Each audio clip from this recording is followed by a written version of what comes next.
नमस्कार मित्रांनो, स्वागत आहे तुमचे आजच्या व्हिडिओमध्ये.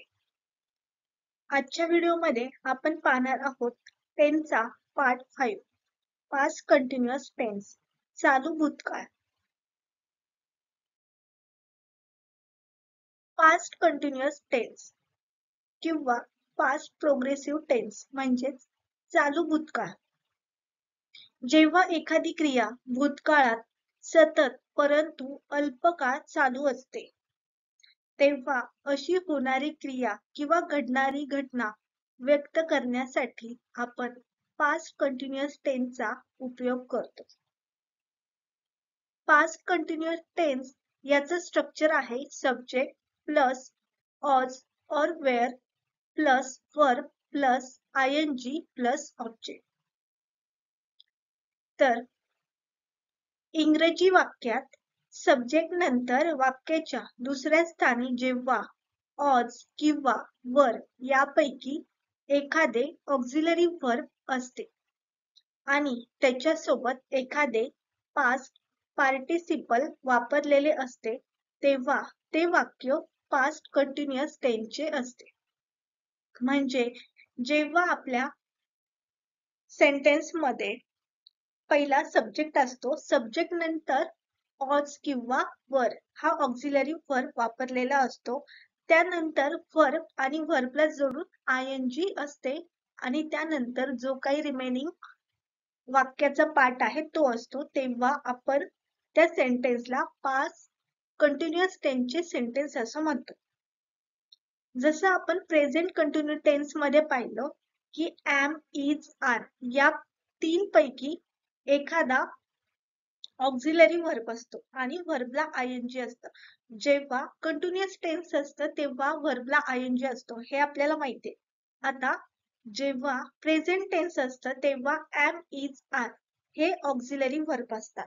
जेव्हा भूतकाळ असेल तेव्हा ऑज आणि वर, ऑज किंवा वर हे ऑक्झिलरी वर्ब असतात, तेव्हा ते पास्ट कंटिन्युअस टेन्स आहे असं आपण म्हणतो. एक्झाम्पल आहे पहा, ही वॉज स्लीपिंग, तो झोपत होता. या सेंटेन्स मध्ये सब्जेक्ट आहे ही, त्यानंतर आपण यूज केलाय ऑक्झिलरी वर्ब ऑज आणि वर्ब आहे स्लीप. स्लीपला आपण आयएनजी जोडलेला आहे, त्यामुळे आपण जेव्हा पाहू आपला वर्ब काय आहे इथे स्लीपिंग, आयएनजी आहे म्हणजे कंटिन्युअस टेन्स आहे. आता आपण ओळखणार आहोत की हा प्रेझेंट आहे की पास्ट आहे, तेव्हा ऑज म्हटल्यावर हा पास्ट असणार आहे. जेव्हा एम, इज, आर या तीन पैकी एखादा ऑक्झिलरी वर्ब असता तर तो कोणता झाला असता प्रेझेंट कंटिन्युअस टेन्स, पण इथे काय आहे ऑज आहे, त्यामुळे हा झाला पास्ट कंटिन्युअस टेन्स. मराठीमध्ये ज्या वाक्याची क्रियापदे त होता वर संपणारी असतात, ज्या वाक्यामध्ये त होता अशी क्रियापदे असतात ती वाक्य चालू भूतकाळाची म्हणजे पास्ट कंटिन्युअस टेन्सची असतात. याचं आपण स्ट्रक्चर पाहिलं subject plus was or were plus verb plus आयएनजी. तर जेव्हा मराठी वाक्याच्या अगदी शेवटी होता, होती, होते, होतास, होतीस, होतात, होत्या यापैकी एखादे क्रियापद वापरलेले असते आणि त्याच्या आधी त च्या बाराखडीतील वर्तमान कालवाचक धातू साधित वापरलेले असते, तेव्हा हे मराठी वाक्य इंग्रजीमध्ये रूपांतरित करताना पास्ट कंटिन्युअस टेन्सचा वापर करावा. तर शेवट काय असावा क्रियापदांचा त होता, मग त्यामध्ये होता, होती, होते, होतास, होतीस, होतात, होत्या यापैकी कोणताही जरी शब्द असेल तरी ते सेंटेन्स चालू भूतकाळाचे आहे असं आपण म्हणतो. एक्झाम्पल आहे, आम्ही विहिरीतून पाणी काढत होतो. आम्ही विहिरीतून पाणी काढत होतो. आता या सेंटेन्स मध्ये शेवटचा शब्द आहे होतो. आता होतो म्हटल्यावर हे काय झालं चालू भूतकाळाचं सेंटेन्स आहे. यामध्ये वर्ब आहे पहा काढत होतो, काढणे. काढणे. आता यामध्ये धातू साधित वापरलेले वर्तमान कालवाचक धातू साधित क्रियापद कोणतं आहे? काढणे. काढण्याचं काय झालं? काढत. त लागलं ना शेवटी. तच्या बाराखडीतली शब्द आलाय पहा, काढत. काढते किंवा काढतो. त आला असल्यामुळे हे काय झालं? पास्ट कंटिन्युअस टेन्सचं सेंटेन्स. आता याचं जेव्हा आपल्याला इंग्लिश मध्ये ट्रान्सलेशन करायचं आहे तेव्हा आपण subject plus was or were plus verb plus I या स्ट्रक्चरचा आपण यूज करून आपण हे सेंटेन्स आपण इंग्लिश मध्ये ट्रान्सलेट करतो. तर आम्ही म्हणजे वी. वी हे काय? अनेकवचनी आहे, प्लुरल सब्जेक्ट आहे. जर तुमचा सब्जेक्ट हा सिंगुलर असेल, एकवचनी असेल, जसं की आय, शी, इट, तर आपण ऑजचा वापर करतो. पण जेव्हा तुमचा सब्जेक्ट हा प्लुरल असेल म्हणजेच अनेकवचनी असेल तेव्हा आपण वरचा वापर करतो. यामध्ये जेव्हा यू असेल तेव्हा आपण वरचा वापर करतो. यू साठी आपण यू हा आपण प्लुरल आहे असं समजतो. जरी यूचा अर्थ दोन होतो, तू किंवा तुम्ही. तू असेल किंवा तुम्ही असेल तरी सुद्धा आपण वरचा वापर करतो. तर या ठिकाणी वी काय झालं? प्लुरल फॉर्म झाला, आम्ही. त्यामुळे आपण इथं वरचा वापर केलेला आहे. तर सेंटेन्स होईल we were drawing water from the well. काढत होतो. काढत होतो म्हणजे आपण इथे सब्जेक्टला काय केलंय? आयएनजी लावलाय. ड्रॉचं काय होणार? ड्रॉविंग वॉटर फ्रॉम द वेल. आम्ही विहिरीतून पाणी काढत होतो. तर अशा प्रकारे मराठीमध्ये ज्या वाक्यात होता, होती असं क्रियापद असेल तर ते सेंटेन्स असतं चालू भूतकाळाचं.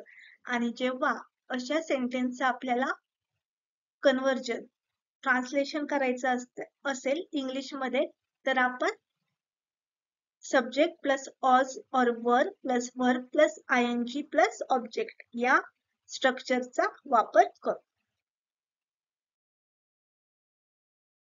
पास्ट प्रोग्रेसिव्ह टेन्सची आपण काही एक्झाम्पल पाहूया. आपण स्ट्रक्चर पाहिलं, subject plus was or were plus verb plus ing plus object. तर आपण ऑज केव्हा वापरतो? जेव्हा आपला सब्जेक्ट म्हणजेच कर्ता हा एकवचनी सिंगुलर असेल तेव्हा आपण ऑज वापरतो. I, he, she, it, Ramesh, Raj किंवा एखादं नाव असेल, जेव्हा आपला सब्जेक्ट एकवचनी असेल तेव्हा आपण ऑज वापरतो. आणि जेव्हा आपला सब्जेक्ट हा प्लुरल असेल म्हणजेच अनेकवचनी असेल, जसं की ते, आम्ही, यू सुद्धा प्लुरल फॉर्म मध्येच वापरतो आपण. तसेच दोन किंवा तीन नावं घ्यायची असेल जसे की सीमा आणि गीता, सीमा अँड गीता, दोन किंवा दोन पेक्षा जास्त तेव्हा आपण वरचा वापर करू. सेंटेन्स पाहूया आपण. तो आंबा खात होता. तो आंबा खात होता. तो म्हणजे ही सोबत काय येतं? ऑज. ही ऑज. यामध्ये वर्ब काय आहे? खाणे. खाणे म्हणजे इट. खात होता, इट. इटला काय लावायचं आपल्याला? ING, eating. He was eating a mango. मी निबंध लिहित होतो. मी निबंध लिहित होतो. I was writing an essay. Raj वर्तमानपत्र वाचत होता. राज काय झालं? सिंगुलर झालं. सिंगुलर सब्जेक्ट झाला. राज ऑज. रीड वाचणे म्हणजे रीड, याला आयएनजी लावतो आपण. Reading the newspaper. Raj was reading the newspaper. ते पुण्यात राहत होते. ते काय झालं? प्लुरल झालं. त्यामुळे दे वर लिव्हिंग इन पुणे. पक्षी आकाशात उडत होते. उडत होते म्हटल्यावर पक्षी काय झालं? प्लुरल झालं. उडत होता असतं तर काय झालं असतं? सिंगुलर झालं असतं. मग आपण काय म्हटलो असतो? बर्ड ऑज. पण इथे पक्षी उडत होते म्हणजे बर्ड्स वर फ्लाइंग इन द स्काय. अशा प्रकारे जर आपला सब्जेक्ट एकवचनी असेल तर आपण ऑज वापरतो आणि आपला सब्जेक्ट अनेक वचने असेल, प्लुरल असेल तर आपण वरचा वापर करतो. तो वर्तमानपत्र वाचत होता. He was reading a newspaper. तो टीव्ही पाहत होता. He was watching TV. मी व्यायाम करत होतो. I was doing exercise. Me phone करत होतो. I was phoning. तो वाद करत होता. He was arguing. तो घरी जात होता. He was going to home. TV कोणीही पाहत नव्हते. No one was watching TV. तो पाणी पीत होता. He was drinking water. ती स्वयंपाक करत होती. She was cooking. दूध उकळत होतं. The milk was boiling. ती अन्न वाढत होती. She was serving meals. तो पुस्तके विकत होता. He was selling books. तो सल्ला देत होता. He was advising. तो तक्रार करत होता. He was complaining. मी रस्त्यावरून जात होतो. I was going along the road.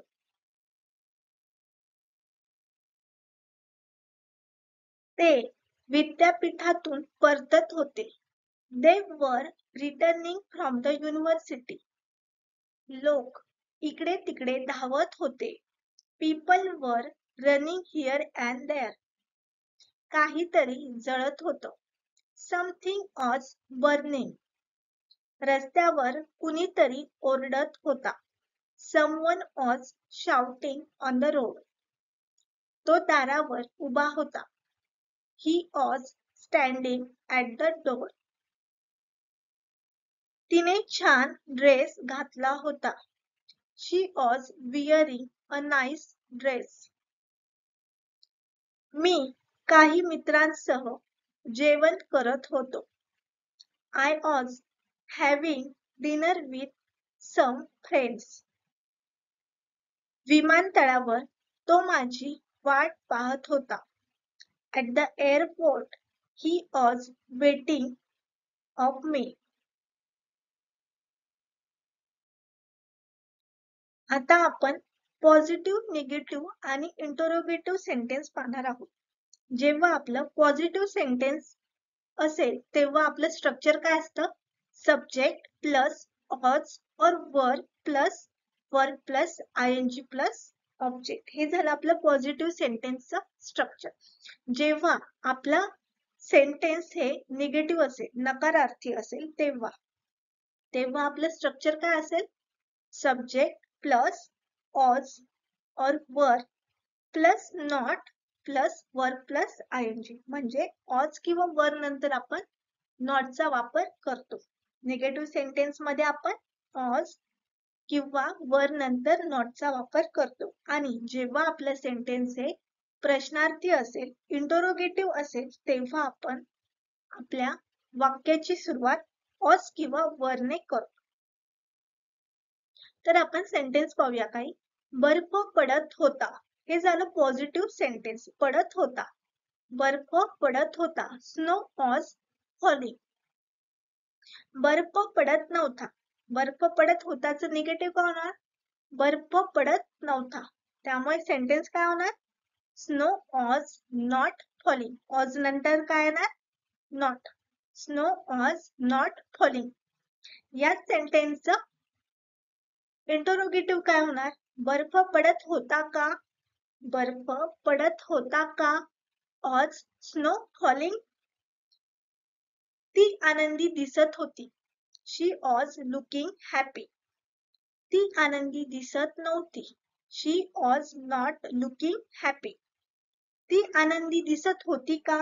Was she looking happy. ते नाचत होते.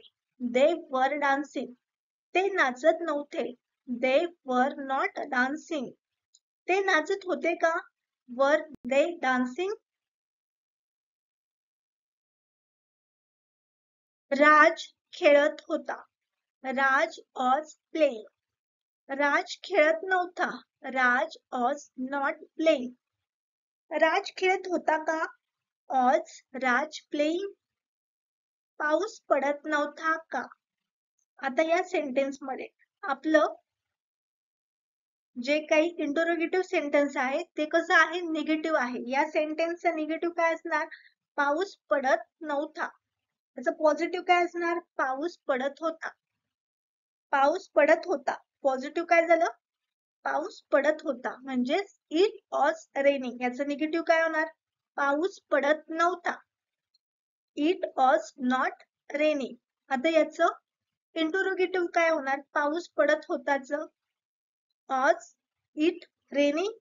आणि आता हे जे आहे पाऊस पडत नव्हता का, हे निगेटिव्ह सेंटेन्सचं इंटरोगेटिव्ह आहे. नकारार्थी वाक्याचं प्रश्नार्थी आहे. पाऊस पडत नव्हता का असं नाहीये. पाऊस पडत होता का? पाऊस पडत होता का कसं आलं असतं? Was it raining. इथे आहे पाऊस पडत नव्हता का. Was not it raining. Was not म्हणजे वॉजंट. Wasn't it raining. तो झोपत होता. He was sleeping. तू झोपत होतास का? Were you sleeping?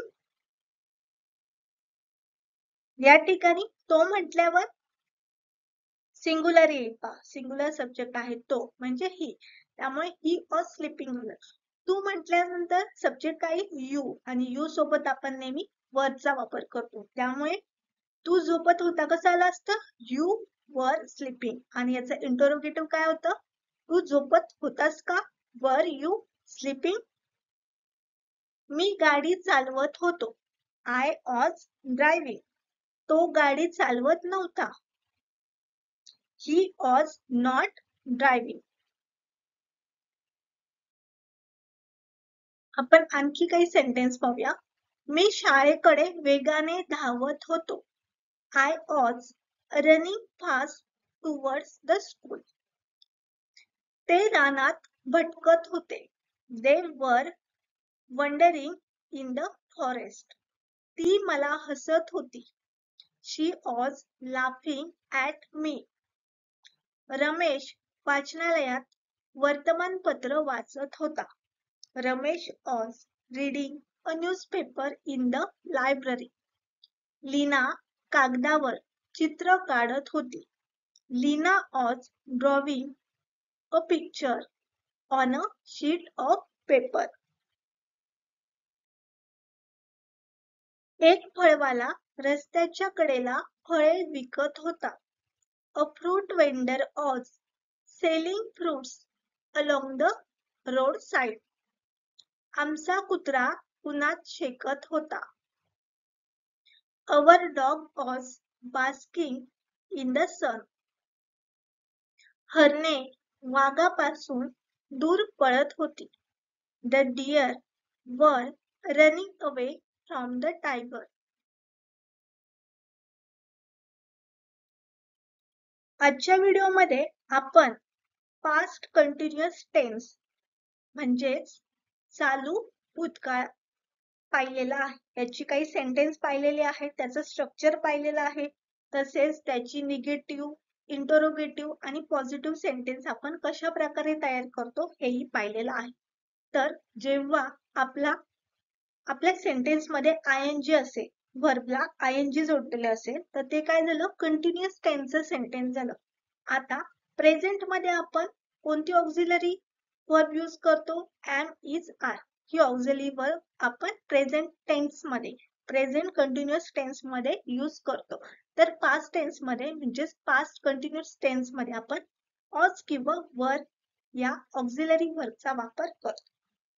ऑज आपण केव्हा यूज करतो? जेव्हा आपला सब्जेक्ट हा सिंगुलर असेल, एकवचनी असेल, तेव्हा आपण ऑजचा वापर करतो. आणि जेव्हा आपला सब्जेक्ट हा प्लुरल म्हणजेच अनेकवचनी असेल तेव्हा आपण वरचा वापर करतो. जेव्हा आपल्या सेंटेन्स हे निगेटिव्ह करायचं असेल तेव्हा आपण ऑज नॉट किंवा वर नॉट वापरतो. आणि जेव्हा आपलं सेंटेन्स हे प्रश्नार्थी तयार करायचं असेल तेव्हा आपल्या वाक्याची सुरुवात आपण ऑस किंवा वरने करतो. तर अशा प्रकारे आपण ऑज कधी वापरायचा, वेअर कधी वापरायचं आणि वाक्याचं निगेटिव्ह आणि इंटरोगेटिव्ह कशा प्रकारे करायचं हे आपण आजच्या 10च्या पार्ट 5 मध्ये पाहिलेलं आहे. तर तुम्ही बाकीची पार्ट 4 पाहिली नसेल तर आधी ते पार्ट पाहून घ्या आणि त्याच्यानंतर आजचा व्हिडिओ पहा. आजचा व्हिडिओ तुम्हाला आवडला असेल तर व्हिडिओला लाईक करा आणि जास्तीत जास्त तुमच्या मित्रांपर्यंत व्हिडिओ शेअर करा. धन्यवाद.